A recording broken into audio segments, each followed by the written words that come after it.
नमस्कार, रंग दे बसंती में आपका एक बार फिर स्वागत है। मैं हूं राजीव चौधरी।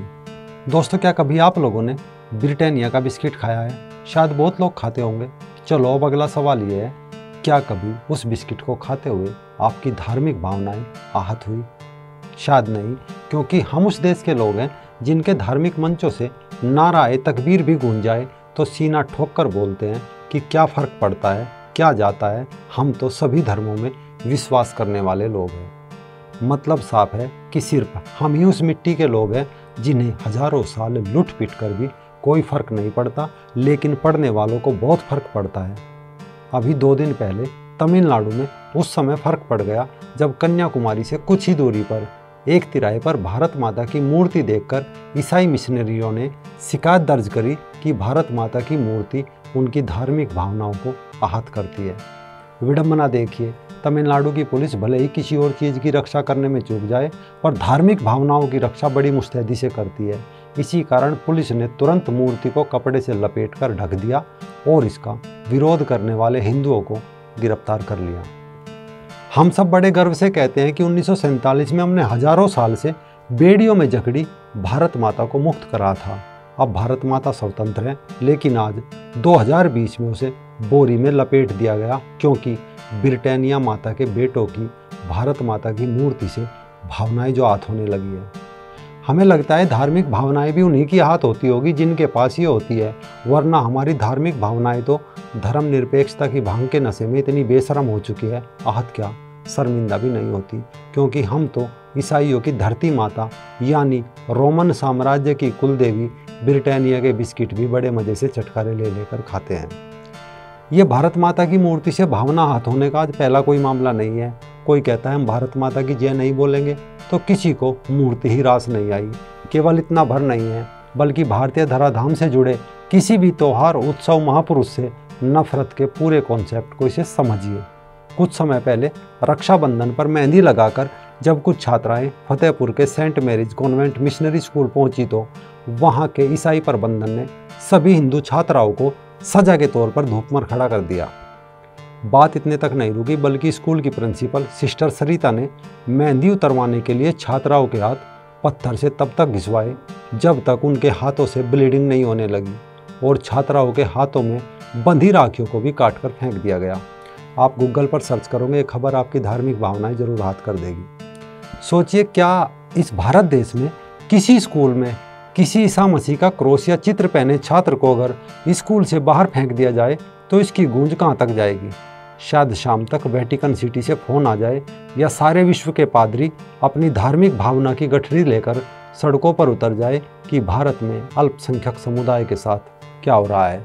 लेकिन हमारी धार्मिक भावना उस समय मर जाती है जब हैदराबाद के सेंट एडम्स हाई स्कूल चिकड़ापल्ली में एक हिंदू बच्चे को ईसाई स्कूल से बाहर सिर्फ इसलिए फेंक दिया जाता है क्योंकि वो भगवान अयप्पा का लॉकेट पहनकर स्कूल गया था।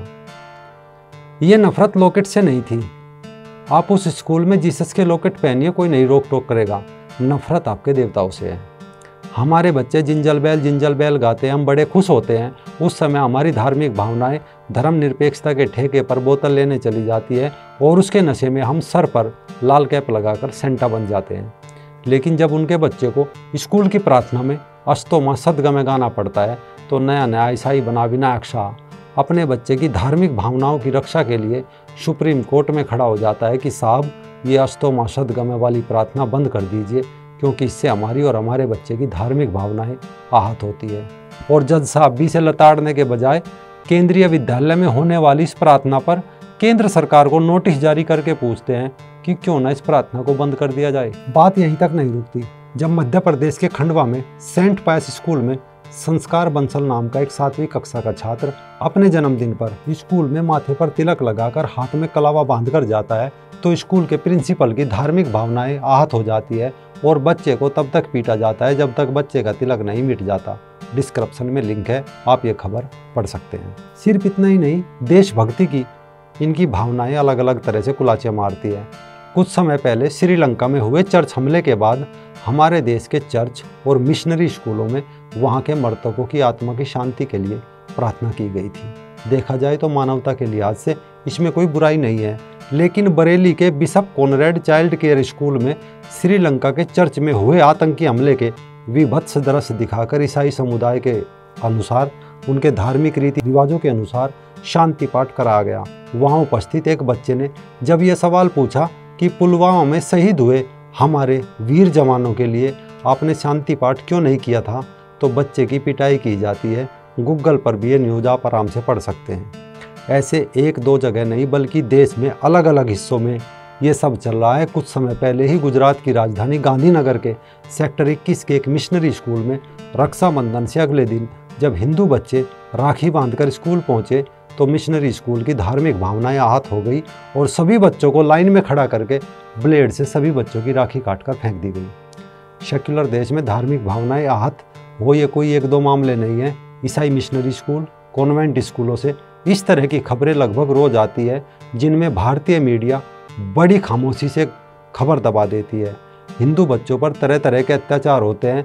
कभी रक्षाबंधन की राखी काटकर फेंक दी जाती है, बच्चे की पिटाई की जाती है, कभी किसी बच्ची को इसलिए मारा जाता है क्योंकि वो अपने त्योहार के दिन मेहंदी लगा कर जाती है, और वे बच्ची अभी फिर अगले दिन स्कूल इसलिए चली जाती है क्योंकि उसी रात खबर का गला घोट कर उसे मौत के दिन सुला दिया जाता है।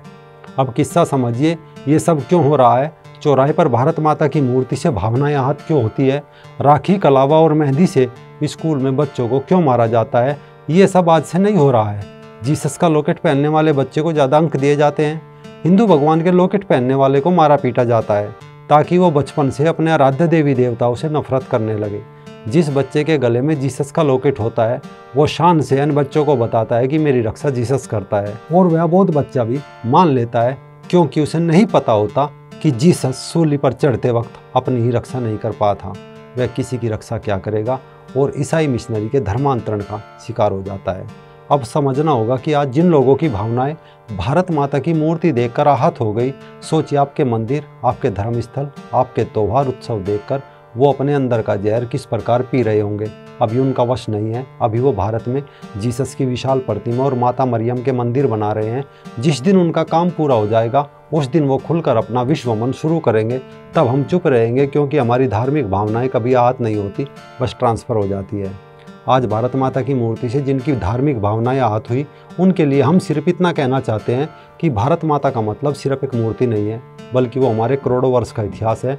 वो हमारी जननी जन्मभूमि जीवन दात्री है, वो हमारी थाती है, इसीलिए उसे सर्वोच्च स्थान मिलता है। यही कारण था कि ब्रिटानिया माता के वंशजों से अपनी भारत माता की मुक्ति के लिए लड़ने के लिए हमारे क्रांतिकारी बलिदानी भारत माता की तस्वीर अपने पास रखते थे और शान से कहते थे, तेरा वैभव अमर रहे माँ, हम दिन चार रहे न रहे।